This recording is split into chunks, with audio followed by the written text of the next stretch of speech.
Hola, hola, ¿cómo están? Bienvenidos a una sesión más de Café con Hackers. El día de hoy tenemos un tema muy interesante. Justo está iniciando el regreso a clases. Tenemos ya varias escuelas que han vuelto. Algunos han vuelto a las aulas, otros están tomando sus clases por internet. Hay otros que están en un entorno híbrido. Unos días van a la escuela, otros días algunas otras clases las toman en casa. Y es un buen momento para preguntarnos y para saber si las clases por internet, ¿cómo es la seguridad en las clases por internet? Tenemos a dos especialistas, tenemos a Marisa Bravo y a Víctor Morales, que son especialistas, conocen del tema de educación en línea, conocen de los temas de ciberseguridad, pero voy a dejar que se presenten ellos. Adelante, Marisa. Ay, hola, ¿qué tal? Hola, Oscar, hola a todos. Víctor. Bueno, yo soy Marisa Bravo y trabajo en el Instituto Alexander Bain ya hace algunos añitos, casi 30, más bien ya 30, y trabajo aquí como coordinadora del área de tecnología. Así es que, como dices, Oscar, esto ha significado un verdadero reto para nosotros. ¿Qué tal, Oscar, Marisa? Mi nombre es Víctor Morales Rocha. Yo soy profesor investigador en la UACJ, Universidad Autónoma de Ciudad Juárez. He impartido materias de seguridad de la información desde hace unos 10 años más o menos.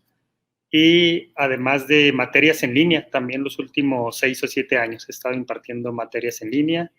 Soy profesor, soy investigador, soy esposo y soy padre.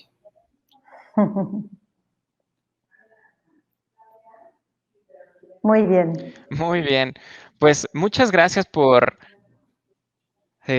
participar, por acompañarnos en esta sesión.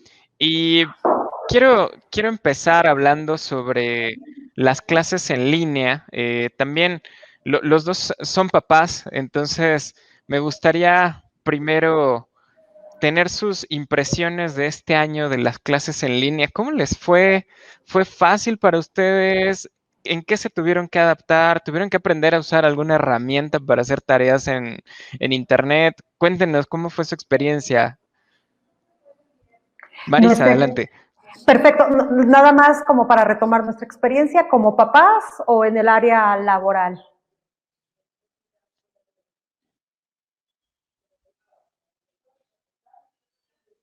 Perdón, Oscar, no te preguntaba, ¿quieres que, digo, hemos vivido la situación desde dos perspectivas, yo creo que desde el nivel familiar y el nivel laboral. En el caso de la escuela, nos avisan en el fin de semana de un 16 de marzo del 2020 que la pandemia está ya aquí en México, que es momento de tomar decisiones y que se avisa con una semana de anticipación que una semana más y estaremos en contingencia y estaremos en aislamiento total. Entonces, tenemos una semana para hacer los preparativos en la escuela, para capacitar a los maestros, para planear estrategias. Por supuesto, era algo que no esperábamos y yo creo que fue una locura. Fue una semana que les comentaba, yo tengo 30 años de trabajar en el área de tecnología y generalmente los cambios a veces se daban con mucho trabajo, con fuerza, con resistencia. Y aquí nos encontramos que no hay manera de que ningún maestro tenga resistencia. O se suben al tren o se suben. Entonces, fue una semana de aprendizaje bárbaro, de experimentación y demás. En casa, ¿qué te puedo yo decir? La realidad es que mis hijas ya son universitarias. Las dos se adaptaron, creo que de una manera muy, muy sencilla. La adaptación en casa no fue tanto en el área de herramientas y de tecnología, sino fue de esa, digamos, de estar encerrados, de esa convivencia 24/7, que bueno, yo creo que todo el mundo tenemos historias que contar. Historias bonitas y a lo mejor también historias de terror, ¿no? Historias divertidas, Por seguramente supuesto. también. Claro, claro, Historias de donde todo. seguro algún sonido, aparición en cámara, O yo en la casa nada más podría oía el habernos azotón de pasado. la... Y en tu Sí, caso, no, Víctor, Sí, ha sido una época difícil, ¿no? Desde el inicio de la pandemia, con la escuela. Nosotros en la universidad pasamos totalmente a clases en línea y estábamos hasta cierto punto preparados, ya familiarizados con varias de las plataformas que empezamos a utilizar. Y al principio fue hasta divertido, ¿no? Los primeros, digamos, un mes, 2 meses, porque pensábamos que íbamos a regresar rápido, ¿no? Pensábamos que después de 2 o 3 meses íbamos a regresar a la normalidad, entonces era como una pausa de toda esa rutina, pero ya cuando empieza un nuevo semestre y pensando que a lo mejor todo el semestre se va a ir así, ya no empezó a ser tan divertido, ¿no? Para mí como profesor, porque sí es un desafío, ¿no? No es igual la enseñanza tradicional en el aula que la enseñanza en línea, sí es un desafío.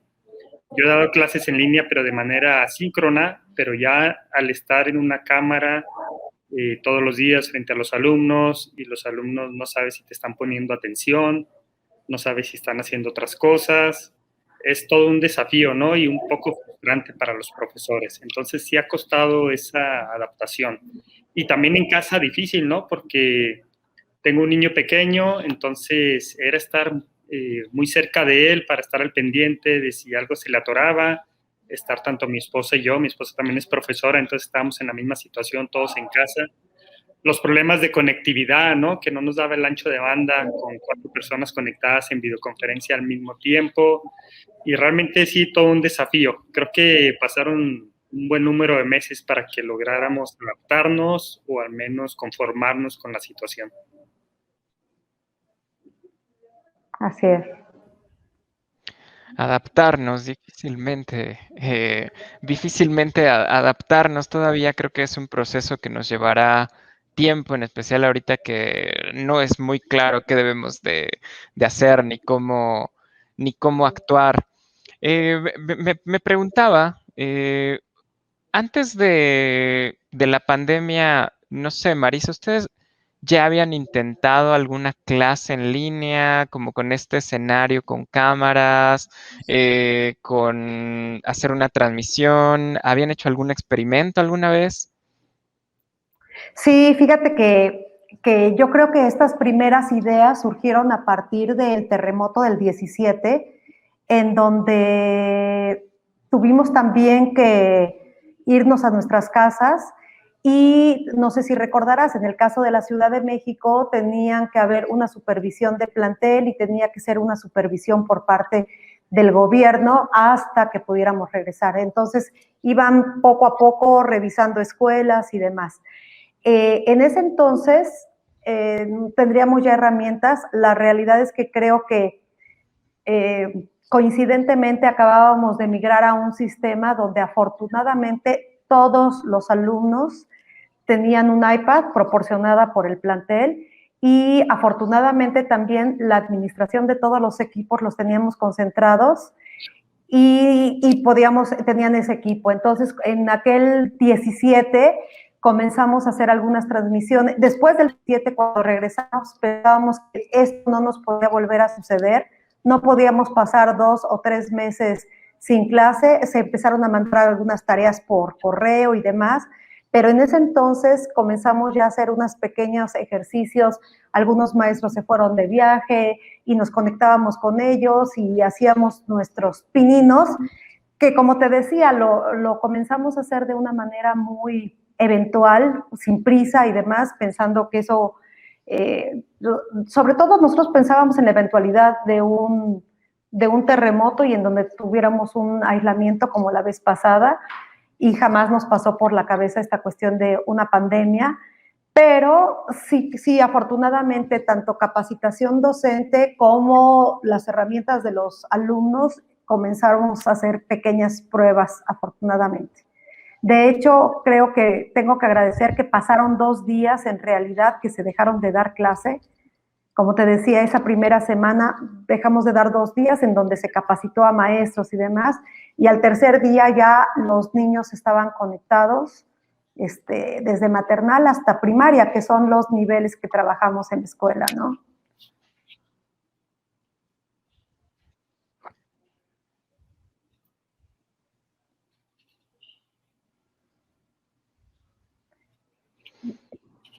Entiendo. Oigan, y les tengo una pregunta capciosa. ¿Ustedes qué opinan? ¿Los alumnos deberían encender o no su cámara? ¿El maestro debería encender o no su cámara? ¿Cámaras prendidas o apagadas? Yo estoy convencida, no sé, perdón, Víctor, yo estoy convencida de que las cámaras deben de estar encendidas y no nada más de los maestros, sino de los alumnos. Es un hecho comprobado, justo acabo de tomar un diplomado de neurobiología del cerebro, en donde nos dicen con claridad que cuando tú apagas la cámara, tu cerebro, aunque no de manera consciente, se desconecta y deja de poner la misma atención. Y esta parte de la interacción entre maestros y alumnos, y te estoy hablando, yo creo que son a todos los niveles, pero principalmente con niños de preescolar y de primaria, la interacción, el ver las reacciones, Víctor, yo no di clase, yo estuve detrás dentro de la parte técnica. Víctor creo que tendrá una experiencia diferente porque él nos comenta que sí dio clase, pero esta retroalimentación de las facciones, las reacciones, ver si tus estrategias están dando resultado como docente, me parece importantísimo. No sé qué digas tú de esto, Víctor.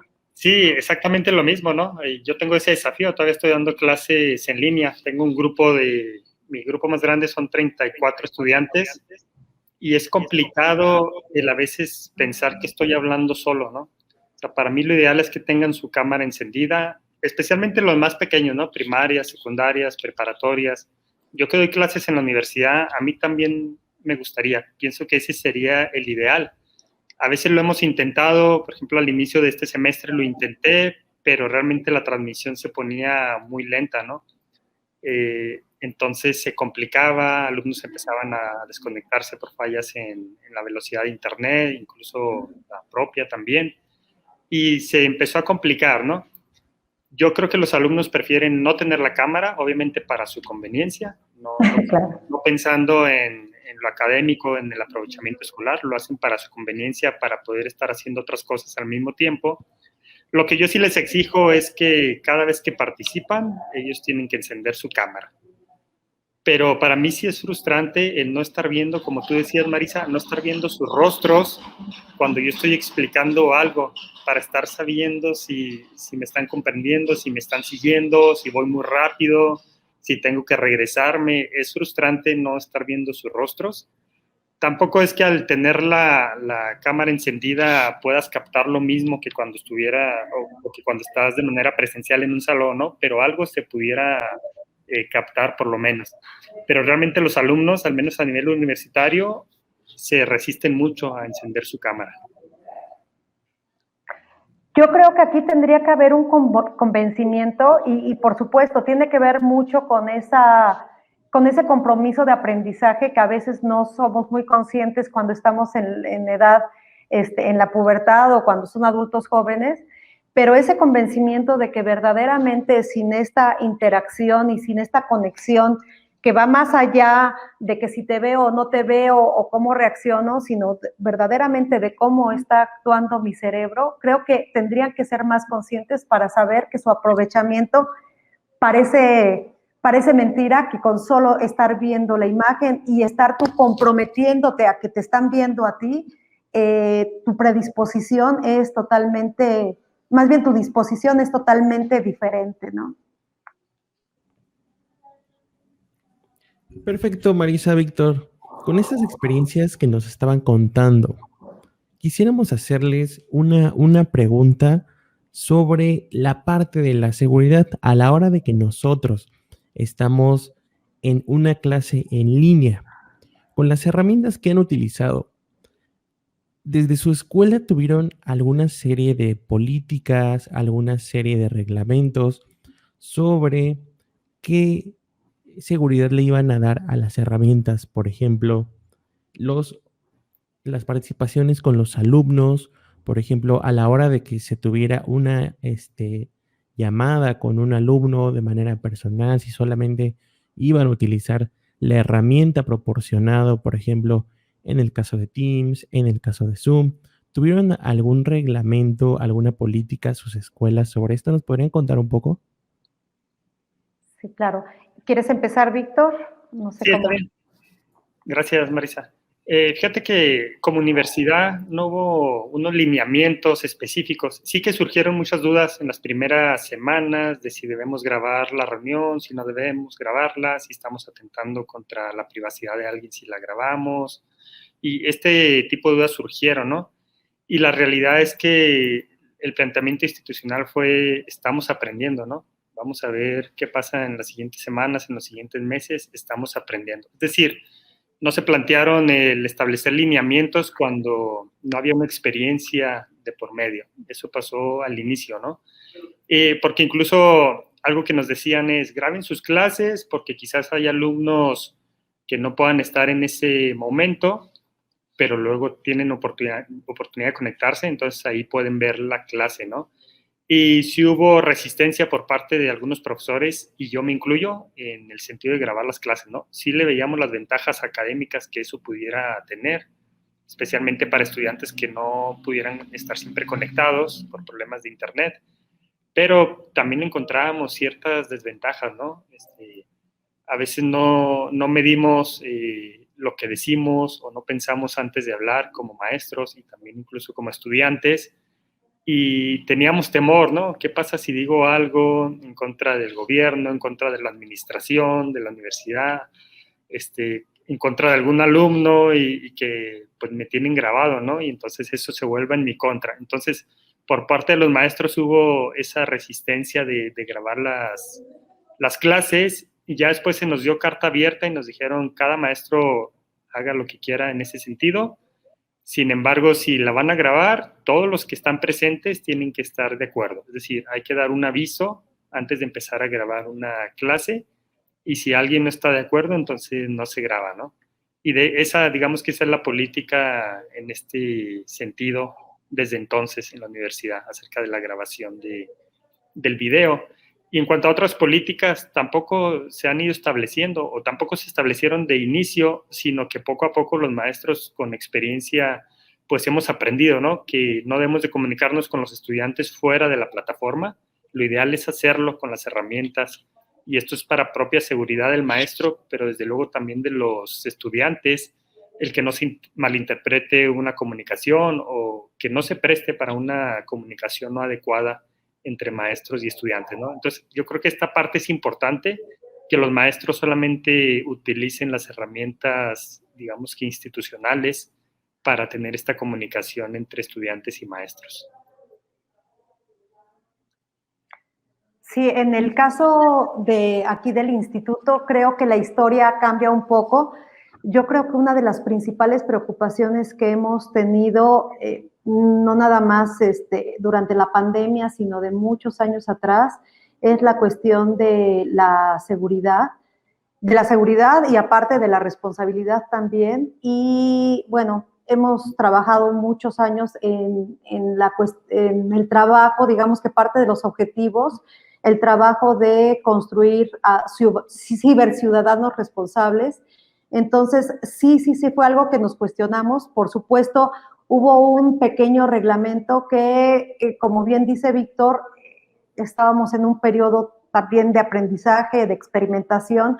Había cosas que, por supuesto, no contemplamos, pero en términos generales sí salió en un principio un mini reglamento. Nos cuestionábamos mucho, por ejemplo, en el caso de la escuela decidimos utilizar Zoom por la sencillez de la herramienta, pero nos cuestionábamos mucho si teníamos que poner una contraseña compleja, si teníamos que estar cambiando la contraseña de cada una de las sesiones y demás. A diferencia de Víctor, que me estás hablando que tus alumnos son alumnos ya mayores en universidad, nosotros estamos hablando aquí de preescolar y de primaria. Y, por supuesto, como lo comentábamos en un principio, como padres, esta situación de trabajar al mismo tiempo y de estar atendiendo a mis hijos también complicaba. Evaluamos mucho, sabíamos que corríamos algunos riesgos al ser un poco laxos con las herramientas, pero evaluábamos tratamos, digamos, de equilibrar entre seguridad y por otro lado también facilitárselos a los padres de familia que estaban haciéndola de docentes y al mismo tiempo trabajando y con sus obligaciones laborales. Entonces, por ejemplo, cuando repartimos los IDs de los Zoom, nos cuestionábamos si la contraseña tenía que ser diferente, si cambiábamos, si no, decidimos hacerlo de una manera homóloga, tratar de hacerlo lo más sencillo para los papás y de complicárselo menos. Y, por supuesto, sabíamos que teníamos riesgos, ¿no? Como que hubiera filtraciones. Muchos, sí hubo eventos, por supuesto, en donde en algunas sesiones tuvimos intrusiones que tratamos de capacitar a los maestros. Era uno de los reglamentos, precisamente era lo que nos preguntaba Oscar al principio, si teníamos que tener prendida la pantalla y nosotros dijimos que alumno que no prendiera la pantalla por seguridad los íbamos a sacar porque teníamos que tener la certeza de que así fuera. En algún momento tuvimos alguna intrusión de alguien que se quiso meter, hacer bromas pesadas, no aptas para nuestros alumnos. Insisto que el riesgo en nuestro caso es la edad y los contenidos que ellos manejaban, los teníamos que tener en un ambiente lo más seguros, lo más contenidos y lo más seguros posibles. Y ese compromiso se habló, de decir que por eso era importante que se vieran las caras, por eso era importante que cuando entraran a una sesión se entrara con una identificación y con el nombre completo de las personas. A veces la intrusión que tuvimos fue habiendo una suplantación de identidad, que afortunadamente creo que en el ejercicio y algunos de los ejercicios que tuvimos, las maestras estuvieron capacitadas como para tomar cartas en el asunto, para hacer denuncias, etcétera. Pero por supuesto que esto implicaba a nivel docente una atención más que agregarle a todos los cambios que se vinieron, ¿no? Entre generar estrategias nuevas, entre si el alumno está poniendo atención, que cómo evalúo, si están aprendiendo. Aunado a eso, de las cuestiones principales, insisto, por la edad de los niños que están en una edad de indefensión y a veces de pocos elementos como para distinguir si hay riesgos o no, teníamos que capacitar mucho a los maestros en esta área. Y tengo que reconocer que las infiltraciones que llegamos a tener fueron, por supuesto, más por una cuestión humana, porque los mismos niños compartían con amigos las contraseñas y trataban de fingir entrar y demás. Entonces, sí era yo creo que fue verdaderamente tensionante el estar cuidando todos estos aspectos, sobre todo cuando ellos lo tomaban como un chiste, como bien decía Víctor, los primeros meses era estar aprendiendo, pero también como buenos niños, como buenos preadolescentes, era ir tratando de romper estos primeros límites y ver hasta dónde paso, hasta dónde me muevo, que es parte de la naturaleza de los alumnos. Sabíamos que esto era muy, muy probable que pasara.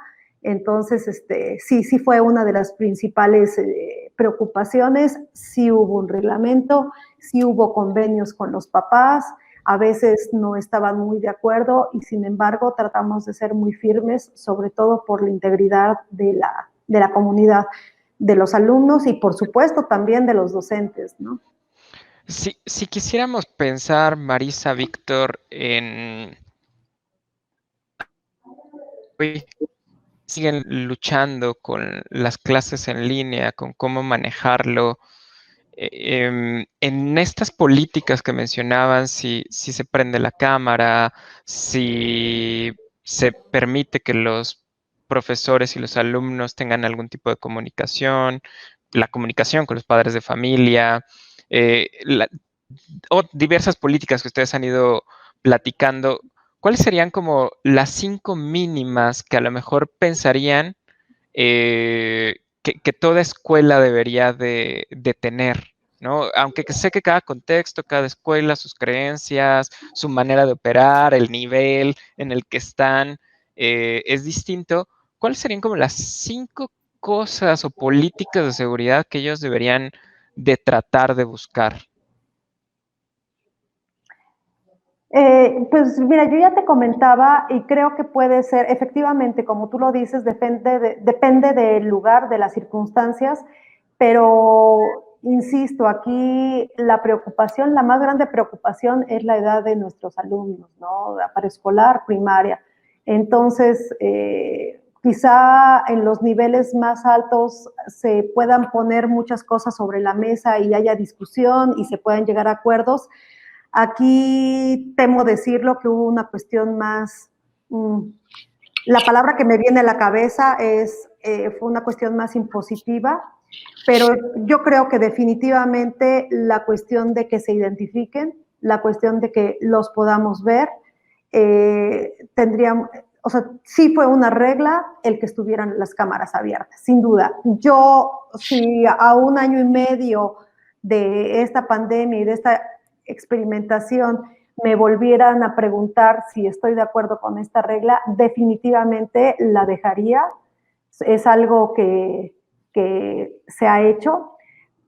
Los maestros cerraban chats, ya después un poco a discreción fueron abriendo chats, viendo si la comunicación se hacía entre los alumnos, si se hacía entre compañeros y demás, eso lo dejamos a discreción. Creo que tiene que ver mucho con la edad de los niños. En nuestros niveles, la diferencia de un niño de 6º año con un niño de 4º, con un niño de primero o de maternal es abismal. Las habilidades son muy, muy diferentes, entonces hubo una cierta flexibilidad. Regla 1, un poco para retomar, regla 1, cámaras abiertas, regla 2, un mini reglamento en donde se hicieran puentes de comunicación entre casa, papás y alumnos, en donde se llegaran a acuerdos y donde hubiera un compromiso por las 3 partes de cuidarnos y de protegernos como comunidad. Regla número 3, definitivamente el respeto, y hablamos del respeto de los docentes hacia los alumnos, pero también de los alumnos hacia los profesores y aún más a estos niveles. De repente, a la mitad de la clase veíamos así a mamás asomadas, si estaban de acuerdo, si no le explicaron, si le decían. Entonces, esta parte en donde los papás también dieran 2 pasos atrás y dejaran que las clases se desarrollaran por el docente, pedimos mucho que confiaran en la capacitación de los maestros. Entonces, fue una cuestión práctica donde también pedimos que los papás tuvieran un apoyo y tratar de trabajar la independencia, pero que no intervinieran en las clases. Otra de las cosas que hicimos, y también insisto, es por la edad, quizá podría quedar a discusión, los niños todos se tenían que comunicar de manera asincrónica, cuando se comunicaban más bien de manera asíncrona, se tendrían que comunicar con las herramientas escolares, en este caso eran los niños de primaria, y tenía que ser con absoluto respeto, con lo que le llamamos aquí en la enseñanza de la ciudadanía digital como netiquette, y si había una falta, habría sanciones. Ahí seguimos también. Por supuesto, se llegó a dar esta cuestión de un cyberbullying también, en donde se pararon y donde las reglas eran claras. Llevo 4 y déjame pensar la quinta porque no la tengo muy en mente todavía.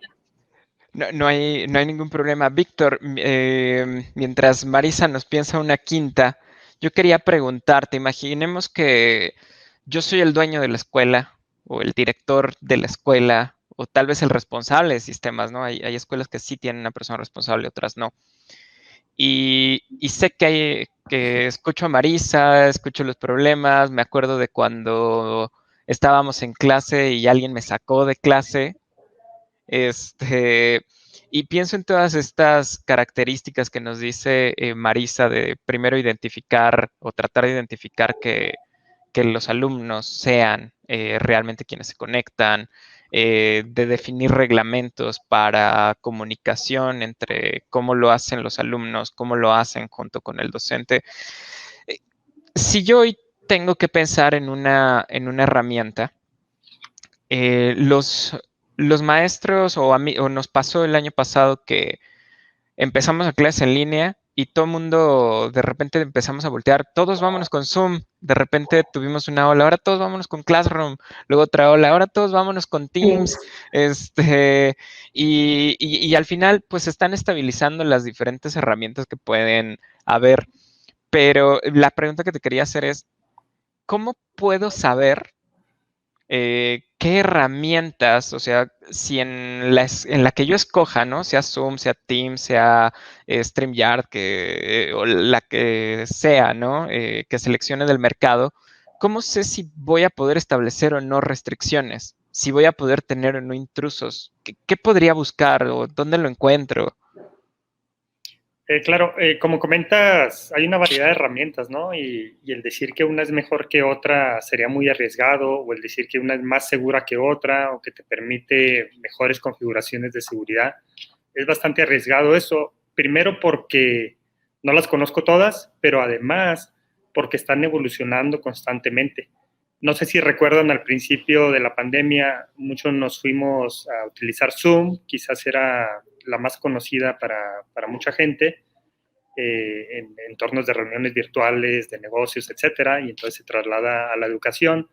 Pero hubo muchos problemas al principio con Zoom. Incluso la empresa declaró que tenía problemas de seguridad, pero que ya estaba trabajando en solucionarlos, ¿no? Y al cabo de unas semanas sacan una versión, una actualización ya con algunas características de seguridad en cuanto a cifrado de datos, cifrado de las comunicaciones, que antes no tenía, ¿no? Entonces, en ese mismo ritmo, o quizás poco más rápido, poco menos, pero las demás herramientas también se han ido actualizando, porque obviamente no se quieren quedar fuera del mercado. Entonces, yo creo que están conscientes las empresas que desarrollan estas herramientas, están conscientes de la seguridad, están conscientes también de la facilidad de uso. Entonces, tratan de combinar estas dos características y ciertamente te dan opciones, por ejemplo, hablábamos de un control de acceso, ¿no? Es importante tener un control de acceso, pero si a esto le añades una sala de espera en la que nadie entra hasta que el maestro verifica pues que sí es un alumno realmente de su clase, pues esto ya le das mayor seguridad, ¿no? Para el tema de las intrusiones, por ejemplo. Los canales institucionales, los chats comunes. Para mí algo ideal es que el maestro, especialmente cuando son en edades, pues quizás de secundaria, preparatoria, para mí lo ideal es que el maestro no tenga una comunicación uno a uno con sus alumnos, sino que sea a través de chats comunes de todo el grupo. Es decir, que el alumno ahí pueda poner la pregunta y ahí mismo el maestro le responde, ¿no?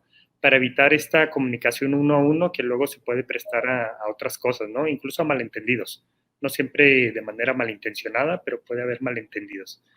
Entonces sería eso, ¿no? Pero ¿en dónde encontramos esa información? Pues obviamente las propias sitios web de las herramientas te proveen esa información. Sí, mi consejo sí es, si es un director de escuela que estás pensando en cambiar de herramienta o en utilizar una por primera vez, el consejo es sí revisar esas características, sí estudiar, ser asesorados incluso por expertos del área de tecnología o del área de seguridad para saber qué me va a ofrecer esta herramienta y si esta herramienta encaja con lo que yo estoy esperando, ¿no? Con mis políticas, con los criterios que yo estoy estableciendo en mi escuela. Entonces, yo creo que información sí hay suficiente para tomar una decisión. Pensaría como decirles, pueden investigar en los sitios web, donde seguramente van a encontrar información de la herramienta y que ahí mismo a veces a lo mejor están las ventanas de chat que te atienden las personas de las empresas que expresen sus dudas, ¿no? Oye, con esta herramienta podría, por ejemplo, guardar el historial de conversación entre un maestro y un alumno y que la herramienta les conteste, ¿no? Porque como dices, puede ser que tal vez no queremos recomendar esa comunicación directa, pero si se tiene que dar, probablemente el que quede registrada nos puede evitar un malentendido el día de mañana, ¿no? En qué contexto se dio la conversación y que el maestro sepa que ni él la puede borrar, ni el alumno la puede borrar, ¿no? Entonces nos da ciertos grados de seguridad. Entonces, le preguntaría a los proveedores si es posible, pues que haya algún especialista. Oigan, me cambio un poquito de tema, porque seguramente no sé si les ha pasado, pero no dudaría que haya algún maestro o alumno curioso, latoso, que de pronto dice, ay, mira, acá me encontré un virus, o a lo mejor no, ni siquiera con la intención, ¿no? Entra un virus a su computadora, infecta su computadora, a lo mejor infecta un archivo, y es el archivo de la tarea, y lo va a subir al repositorio de tareas, y después nos infecta al maestro, y a lo mejor nos infecta a todos los demás compañeros. ¿Qué hacen ustedes o qué podemos recomendarle a tanto a los profesores, a la escuela, a los alumnos para evitar a lo mejor que un archivo ahí pues pueda dañarnos, ¿no?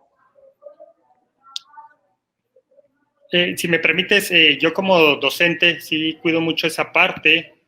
Yo les establezco un formato de archivo. Por ejemplo, si encargo una tarea que pudiera ser en formato libre, sin embargo, siempre les digo que sea un documento con extensión .pdf. Por varias razones, pero entre otras, esta parte de la seguridad, ¿no? El evitar virus. Los virus, como muchos sabemos, generalmente vienen en archivos ejecutables. ¿Cómo detectamos un archivo ejecutable? Es un archivo que tiene una extensión .exe. Entonces, es muy raro que alguien nos vaya a enviar un documento o que requiramos que nos envíen un archivo con una extensión .exe, ¿no? Probablemente en algunas clases de programación o de este tipo, pero fuera de eso, este tipo de archivos, pues, debería ser una preocupación, porque los virus vienen alojados en este tipo de archivos, ¿no? Son programas ejecutables. Entonces, lo que yo haría es establecer un formato de archivo. En mi caso, por ejemplo, les digo, es con extensión PDF. Acordar también una nomenclatura en el nombre del archivo, es decir, tarea 3, nombre del estudiante, ¿no? De esa manera yo al recibir un correo electrónico que supuestamente viene de un estudiante o que viene a través del chat supuestamente de un estudiante, si viene un documento, yo podré identificar como docente que es un documento legítimo que realmente viene de un estudiante, ¿no? Al ver el nombre de la tarea y el nombre del estudiante como parte del nombre del archivo. Y desde luego acordar el medio de comunicación, ¿no? También eso. Es decir, yo como maestro no puedo ser tan ingenuo y abrir todos los archivos que llegan a mi correo electrónico personal pensando que es un archivo legítimo de un estudiante, ¿no?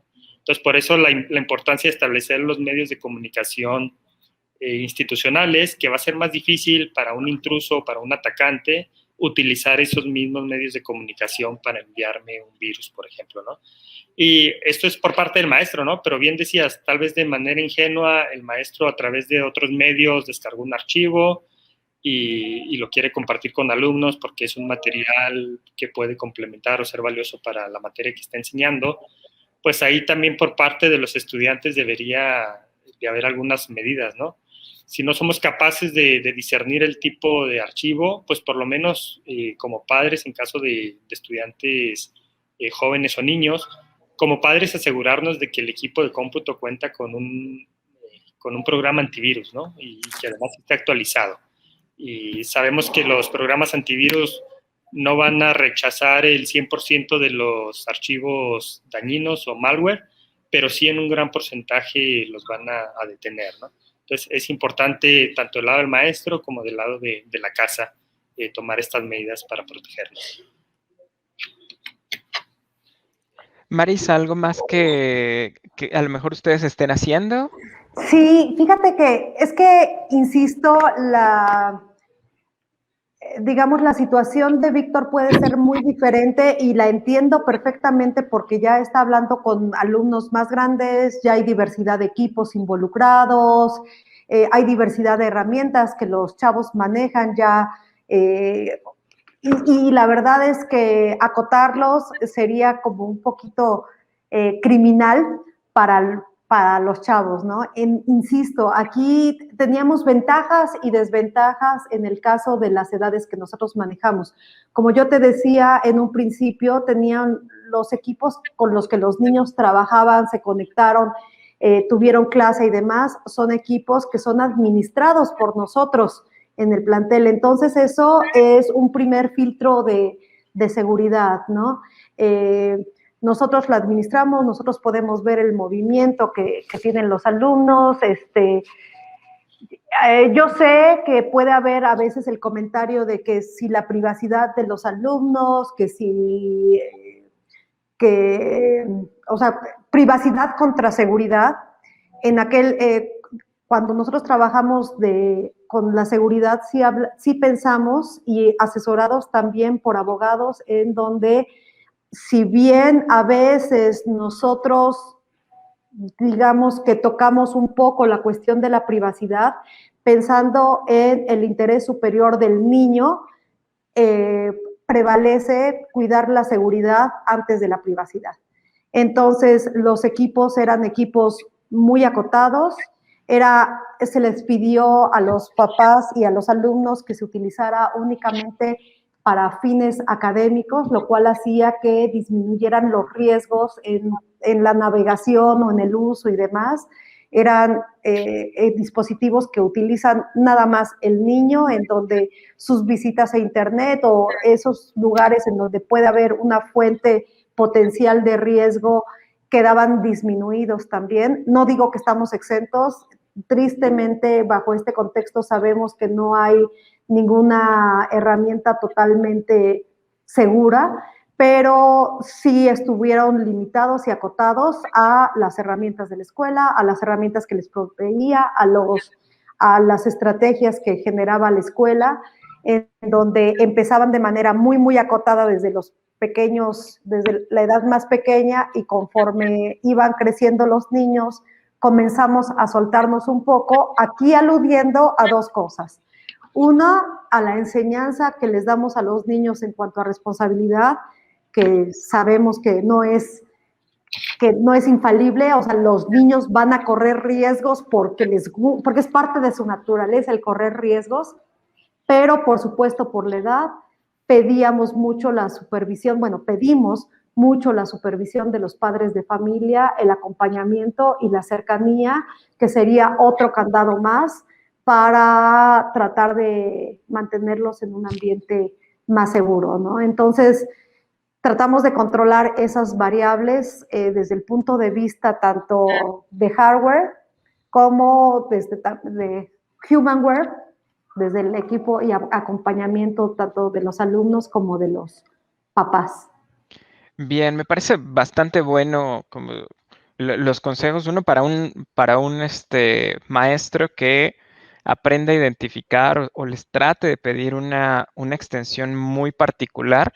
Sé que no es tan fácil, ¿no? En especial cuando cuando son niños, adolescentes, pedirles que nos entreguen un formato especial, pero creo que sí podríamos indicarles o tratar de llevarles en ese camino, que le evite al maestro pues abrir un archivo que, no sé, venía .zip y adentro había algo que le pudiera complicar al maestro, ¿no? Entonces esa me parece que es muy buena.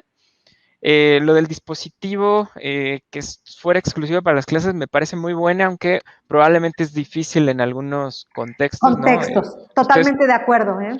Creo que en ese sentido fueron privilegiados. Tuvieron la fortuna de tener dispositivos. Hay a quienes nos tocó prestarle la computadora de trabajo a nuestros hijos, para que, perdón, no voy a estar en la junta de la una porque mi hijo tiene clase y va a usar la computadora, ¿no? Después eso nos lleva a otros problemas de seguridad en la empresa, pero así es como lo tuvimos que vivir, y nos lleva en nuestro día a día. Ahora, si pienso en todo lo que hemos viajado, también creo que sumaría el uso de las herramientas que decían de antivirus, que, dicho sea de paso, deberían de estar en la computadora del maestro, en la computadora del alumno, probablemente en el dispositivo del maestro, en el dispositivo del alumno. Y por dispositivo me refiero a que si yo tengo un celular o el alumno tiene un celular y ahí puede hacer algunas cosas de tarea, también ahí tiene que haber alguna herramienta como un antivirus, ¿no? Que hoy más bien les gusta llamarles suites de seguridad, porque son un poco más que solo un antivirus. Pero me quedo con la palabra comercial ahorita. Y luego creo que todavía a lo mejor pienso que las escuelas podrían sumar alguna herramienta de seguridad como estos antivirus en los propios servidores que tienen, ¿no? Por ejemplo, si la tarea me la van a subir a Dropbox o me la van a subir a Drive o me la van a subir a OneDrive o la que sea, cuando me suban la tarea, creo que ahí esa herramienta debería tener una revisión adicional, ¿no? Que a nivel institucional ayude también a prevenir esas situaciones. Y existen, ¿no? Existen algunas que se pueden adaptar a estos contextos. Ahora, hay algo que nos puede pasar a todos, no solamente para las clases, pero yo creo que si antes decíamos en el pretexto en la escuela, pues es que mi perro se comió la tarea al perro, ahora puedo decir que es que entró un ransomware a mi computadora. Entonces, em, pensando en los alumnos, en los maestros, para no perder un archivo y poder entregar sus tareas en tiempo, ¿qué consejos les damos? ¿No? ¿Deberían de guardar cada minuto? ¿Deberían de tener copias de seguridad? ¿Qué deberíamos de hacer para no perder mis tareas y trabajos? Oye, Oscar, pareciera broma de eso de que el perro se comió la tarea, ¿no? Pero déjame te digo que todavía se usa en la actualidad. El perro de mi vecino mordió el cable de internet que va hacia mi casa y nos quedamos sin internet, como que no se cortó totalmente, pero había un falso contacto y estuvimos 4 o 5 días batallando con el internet de que iba y venía hasta que vino un técnico y descubrió que el perro del vecino se estaba comiendo el cable, ¿no? Entonces, sigue siendo un pretexto válido. Oye, no, ahorita que estamos pensando en eso, yo creo que al inicio de la transmisión por ahí saltó mi gato, y así como saltó, de repente le da por ponerse enfrente de la pantalla y uno está Sí. escribiendo un correo electrónico o algo, o imagínense un artículo, y se pone enfrente y se sienta y le pone enviar y sale el correo incompleto, ¿no? Maestro, le envió la tarea, ¡pum! Sin tarea porque el gato le puso enviar. O de repente yo me encuentro ya mis archivos y veo, y todos estos caracteres, ¿quién los metió ¿De sin dónde salió? sentido, no? ¿De dónde salieron? A veces es peor porque solo me encuentro esos caracteres y lo que yo había escrito ya no hay nada, ¿no? Entonces, también nos va pasando. Entonces, ¿qué hacemos? ¿Qué opciones tenemos ahí pues, por lo menos para no perder el trabajo, la tarea y poderla entregar? Bueno, yo creo que de todas maneras la creatividad está a flor de piel con los alumnos y si no es el gato, se quedaban congelados y decían el internet no está funcionando y en realidad estaba funcionando perfectamente bien. Así es que, como bien lo decías al principio, hay una serie de historias chuscas como la del perro de Víctor o la de tu gato. Entonces, creo que la creatividad del alumno de todas maneras está ahí. ¿Qué podemos hacer?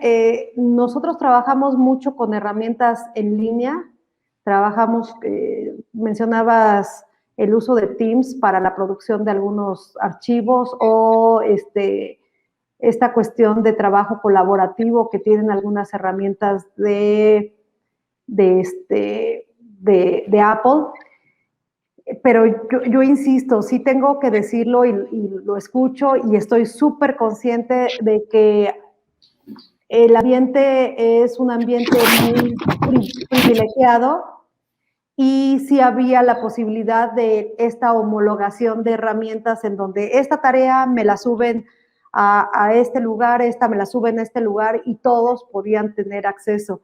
Creo que uno de los problemas a los que se enfrenta muchos de los maestros es a esta heterogeneidad en cuanto al equipamiento, en cuanto a las circunstancias, el internet de una casa con el internet no solamente el internet o el ancho de banda, sino la zona, el acceso, etcétera. Y bueno, de todas maneras eso es inminente, ¿no? Que haya esa posibilidad de los errores, pero mucho de lo que ayuda en esto también es el trabajo en herramientas en la nube, ¿no? Office 365, por ejemplo, es una de las cosas que ayudan mucho e insisto, las herramientas de colaboración de Apple también con características muy similares, ¿no? Cierto, Oscar, en ese sentido, si me permites, sabes que Claro que sí. hace algunos años, cuando empezaron a salir los servicios de nube, que inicialmente eran solamente servicios de almacenamiento, no como la diversidad que conocemos hoy, ¿no? Pero inicialmente eran servicios de almacenamiento, pues llegó a ser una muy buena opción, ¿no? Para los que temíamos que el disco duro de nuestra computadora colapsara, que nos robaran la laptop, etcétera, ¿no? Para la protección de los archivos y documentos que siempre consideramos muy valiosos, pues este tipo de herramientas llegó a ser muy popular hace, no sé, 10, 15 años. Actualmente se usan muchísimo, ¿no? Dropbox, OneDrive y otras herramientas de almacenamiento de datos, pero a veces caemos en lo opuesto. Es decir, bueno, te pongo un ejemplo. Mi esposa no encontraba un archivo hace tiempo y ella aseguraba pues que lo tenía en Dropbox y entraba a su Dropbox y el archivo no estaba. Y entonces cuando le digo, bueno, pero tal vez está en tu computadora, y ella, no, es que yo no guardo nada en mi computadora, todo lo mando a Dropbox por más seguridad. Y entonces yo le decía, pues es que estás trasladando tus documentos a una parte, pero si los tienes en un solo punto, sigue habiendo riesgo. Entonces, lo ideal es que nuestros documentos estén respaldados. ¿Y qué significa eso? Pues que tengas los documentos al menos en 2 diferentes puntos de almacenamiento y que uno de ellos tranquilamente puede ser tu propia computadora, ¿no? Es decir, nos vamos a veces al otro extremo de decir, no, pues es que en la computadora es muy fácil que se pierda. También los servicios de nube Claro. que pueden fallar.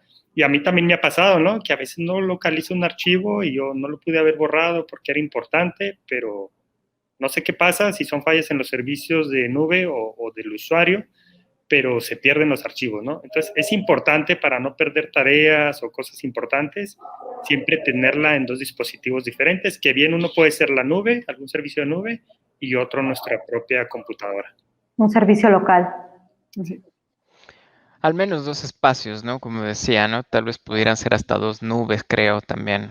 Así es, también. Una opción, a menos que el problema sea nuestro internet. Y entonces sí, necesitaremos algún dispositivo, el disco duro, la memoria USB, justo para que no se nos pierdan nuestros archivos. Les quería preguntar, volviendo al tema de políticas, y lo retomo porque se me había olvidado hace un momento. Existen, y no sé si existen o no, ¿existe alguna página, algún lugar donde tal vez yo como director de escuela me pueda descargar la serie de, como un ejemplo de política, ¿no? Si pienso en el caso de las empresas pequeñas, por ejemplo, tienen recomendaciones mínimas de seguridad para la protección de datos, ¿no? Para cumplir con la Ley Federal de Protección de Datos Personales. Luego, a lo mejor me encuentro por ahí una guía de alguien para crear un sitio web seguro. ¿Ustedes ubican que alguna guía, algún documento sobre cómo configurar un entorno seguro para clases en línea? Sí, y por ejemplo, la UNESCO trabajó muy rápido con la generación de estos materiales, y no es que ya existían antes y se fueron trabajando. Entonces, en la página de la UNESCO nosotros podemos encontrar. Aquí en lo particular también hay otro sitio que a mí me encanta porque hay toda una serie de herramientas y de consejos de seguridad, incluso dependiendo de la edad, que se llama Common Sense. Hay otras iniciativas como Digital Family y demás. Y bueno, a lo largo del mundo entero fue, creo, una preocupación en donde hubo un boom tremendo de producción de materiales que hablaban. Creo que quizá aquí a veces el problema es encontrar los materiales adecuados, porque creo que a partir de, me sorprendía la velocidad a la que se generaban materiales. Y habría que ver también, aquí entramos en otro factor de seguridad, cuál es el seguro, cuál es el adecuado, la disponibilidad de tiempo, de checar todo esto, pero sí hay páginas de organizaciones en donde se me está yendo por ahí otra que me quiero acordar y no me acuerdo, KidSafe o algo por el estilo, pero hay varias herramientas que pueden orientar a un maestro, por lo menos, insisto, a nivel de la edad en la que estoy trabajando, que sí hay tips como de seguridad y que orienten a cualquier docente, ¿no? Víctor, ¿tú conoces alguna? También te preguntaría si existe hoy algún tipo de certificación, como le voy a llamar, escuela segura en línea, no sé, algo que hubiera surgido en este periodo de tiempo. No, yo creo que algo tan formal aún no existe, Oscar. Sí que hay recursos como los que comenta Marisa, hay incluso empresas de seguridad como Kaspersky, que ya tiene algunas guías de seguridad. No entran mucho a profundidad porque son muy generales, es decir, no es que te vayan a resolver todas las inquietudes que tú tengas en tu escuela, por ejemplo, pero sí son una guía genérica que pudiera servir a todos, ¿no? Está la guía de Kaspersky, de la UNESCO, como comenta Marisa. Hay algunos papers muy recientes que también están informando al respecto o haciendo estudios al respecto. Pero en todo caso, como insistí hace un momento, ¿no? Siempre hay que acudir a expertos en el área porque cada situación es muy específica. Es decir, yo tengo mi escuela, estas son mis características de escuela, estas son las edades de los alumnos, estas son las plataformas que utilizamos. Entonces, ¿qué sigue, no? ¿Cómo implemento la seguridad adecuada? Alguien debería analizar eso, ¿no? En el área de seguridad le llamamos estimación de riesgos. Y haces una estimación de riesgos cuando conoces muy bien todo el contexto y todo el entorno y todas las herramientas y todas las interacciones entre usuarios, y entonces ya propones los mecanismos de seguridad adecuados. Es decir, es un poco riesgoso irte a una guía y la quieras implementar en tu institución cuando está un poco forzada o no encaja exactamente en tu entorno, ¿no? Entonces, lo ideal es hacer una estimación de riesgos. Desde luego se requiere gente con experiencia en eso, ¿no? Pero los hay. Hay en México gente con experiencia en estimación de riesgos que luego pueden aconsejar a las instituciones qué herramientas, incluso qué políticas deberían ellos de establecer para sus casos muy concretos. Bien, perfecto. Pues estamos llegando prácticamente a nuestro final de la sesión y me queda primero agradecerles los minutos que nos otorgaron para esta conversación. Es bastante amplio el tema. Creo que podríamos habernos quedado solo en alguno de ellos platicando entre las historias, experiencias y 3, 4 medidas que a lo mejor les ha tocado implementar. Pero antes de terminar, quería dejarles una pregunta, porque como instituciones nos tocó mandar a nuestros alumnos, o bueno, no es que hayamos querido nosotros, ¿no? Pero nuestros alumnos se fueron a casa, les tratamos de implementar una forma de educación a distancia. Para los casos más de los niños más pequeños, los enviamos al mundo en línea y quería preguntarles dónde creen que entre o hasta dónde es la responsabilidad de la escuela en también sensibilizar tanto a los papás como a los niños de los distintos riesgos que se podrían encontrar en Internet ahora que ya están ahí y que en parte nosotros les dijimos que estuvieran ahí. Que estuvieran dentro. Yo creo que definitivamente, como te lo comentaba, es una responsabilidad muy, muy grande. Por supuesto, yo creo y estamos convencidos, y sí hablo por parte de mi institución, que la parte de la sensibilización y el hacer un equipo con casa es imprescindible. Y esto no es reciente, o sea, esto es de años atrás, cuando la tecnología comenzaba a permear a las casas, a nuestras vidas. Ahora que es una parte esencial de nuestra vida cotidiana, en donde no solamente nosotros les enseñamos, sino verdaderamente hemos dejado que toda la intimidad de nuestras casas se abriera por esta ventana de la tecnología. Creo que ahora con muchísimo mayor razón es importantísimo que las escuelas, o sea, las instituciones educativas trabajen proveyendo y generando acuerdos de colaboración con la familia para hablar de seguridad. O sea, definitivamente creo que es un tema que debería de estar en la agenda de todas las escuelas como uno de los principales puntos. Al menos ese es mi parecer, ¿no? Sí, yo pienso lo mismo que Marisa. Debe haber una cultura de seguridad digital desde que son niños.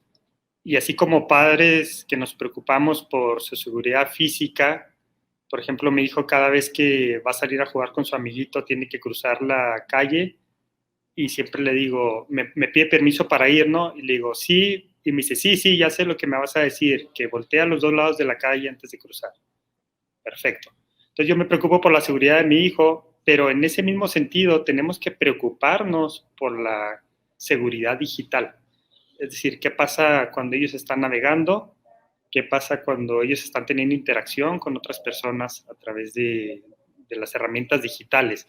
Ellos deben de conocer esos peligros. Nosotros debemos asegurarnos que ellos los conocen. Si bien, como dice Marisa, es responsabilidad o debería ser prioridad de las escuelas estar hablando de estas cosas con los niños o con los jóvenes, también como padres debemos estarnos preocupando por esa parte, ¿no? En casos donde se puede llegar a ese mayor nivel de conciencia con los hijos. Entonces tenemos que, si no la tenemos, nosotros establecer una cultura de seguridad digital y entonces transmitirla a nuestros hijos. A mí sí me preocupa mucho la parte de la intimidad en el hogar, ¿no? Es decir, cuando un niño o un joven se conecta a una clase y además se enciende su cámara, ya vimos las ventajas que esto tiene de hacerlo, ¿no? Pero también tiene sus desventajas. De alguna manera, ese niño o esa niña está invitando a sus compañeros de clase y está invitando a sus maestros a que conozcan parte de su casa. En ese sentido, incluso tenemos que recomendarles que utilicen fondos virtuales, como los que ya nos proveen muchas herramientas, o que el fondo atrás del estudiante pues sea una pared lisa, que no dé muchas pistas de lo que hay alrededor de ese entorno, ¿no? Que no haya circulación de personas atrás, ¿no? Porque han pasado accidentes de que los padres o hermanos o hermanas no se enteran de que la cámara está encendida y entonces pasan quizás no con mucha ropa o con alguna situación que pudiera ser vergonzosa y que luego lleve al bullying o a otras situaciones, ¿no? Entonces sí tenemos que, como familias, como padres, tenemos que visualizar todas esas posibilidades, todos esos riesgos y entonces implementar una cultura de seguridad con los niños. Sí, Correcto. sí, yo agregaría algo más, si me permiten también, que hablamos de la seguridad, la intimidad, la privacidad, pero también hablamos de una seguridad y de una salud emocional, psicológica, que a veces parece que la descuidamos y creo que, como comentaba Víctor, esta parte está englobada en toda esa situación, ¿no? No nada más, es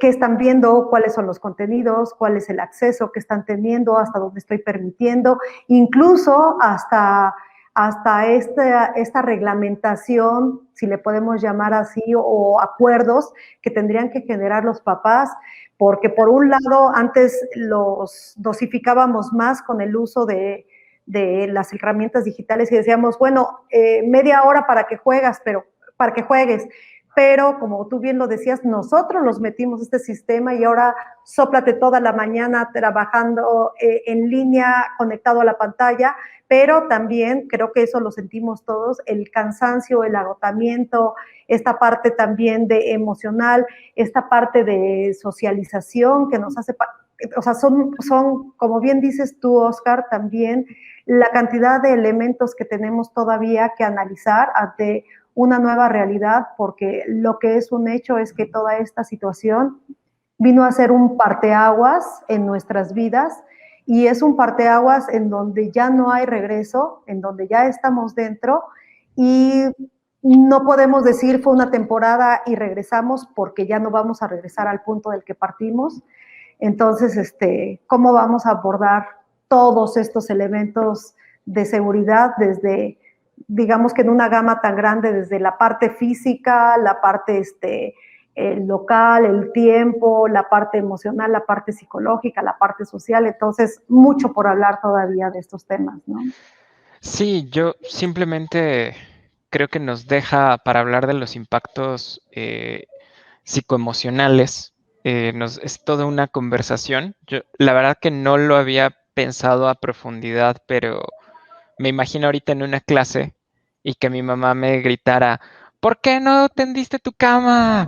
¿No? Que es la convivencia de casa y que es una situación que seguramente será cómica en el momento, todo el mundo se va a reír, pero que después puede transformarse en una situación de violencia más grande, ¿no? O si la clase, alguien estaba grabando esa situación, de pronto se convierte en un video viral Viral. que a mí no me hace sentir bien, ¿no? O sea, la situación es cómica probablemente, pero a mí, tal vez no me hace sentir bien que se escuche ese grito o de repente una mamá que pasa al lado y a lo mejor le da un golpecito inocente en la cabeza de ponle atención a la maestra, ¿no? No solo el golpecito, a mí me tocó cometer el error, y lo pongo entre comillas, de pasar con mis hijas y decirles, ¿cómo te va en tu clase? Y dar un beso, bueno, ¿para qué te cuento? Sí, el bullying que se da, que dices, bueno, no es algo, y me decían, mamá, voy a llegar a la junta y yo también te voy a dar un beso, ¿no?